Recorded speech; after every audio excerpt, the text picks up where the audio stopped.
Ne fréquente pas des gens qui se droguent si toi tu ne te drogues pas. Ne fréquente pas des gens dans le vice si toi tu n'es pas dans le vice. Même si ces gens-là ils disent vouloir guérir. Je fais cette vidéo spécifiquement tournée autour de l'addiction parce que vraiment c'est compliqué. Si tu n'es pas dans l'addiction, si tu n'es pas dans le vice, tu ne vas pas pouvoir comprendre à 100% une personne qui est dedans. Vu qu'une personne qui est dans le vice, dans l'addiction, dans le besoin, dans le manque, va dans tous les cas prioriser ça à l'humain. Même si il ou elle t'aime réellement, vous n'aurez à ce moment-là de vos vies pas la même logique, pas les mêmes attentes, pas les mêmes façons de penser, et pas la même compréhension des choses et de la vie. C'est un peu une lutte pour rien. La personne doit aller se soigner elle-même, si quand bien même elle en a envie. La personne doit aller se sauver elle-même.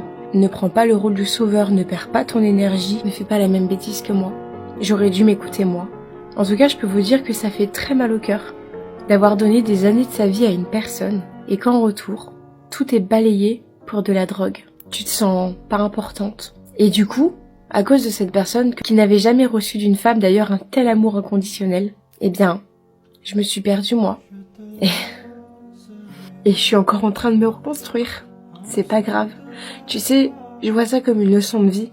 Et je m'en veux pas non plus pour autant, mais j'aurais dû m'écouter.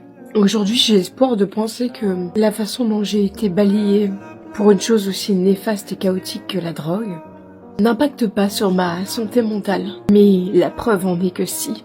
Et c'est pour ça que je vous fais cette vidéo. Ça peut vous aider à ne pas vous faire blesser. Et bah écoutez ce conseil.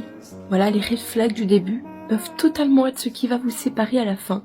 Et peut-être dans ce cas-là, posez-vous la question dès le début, est-ce que ça vaut le coup?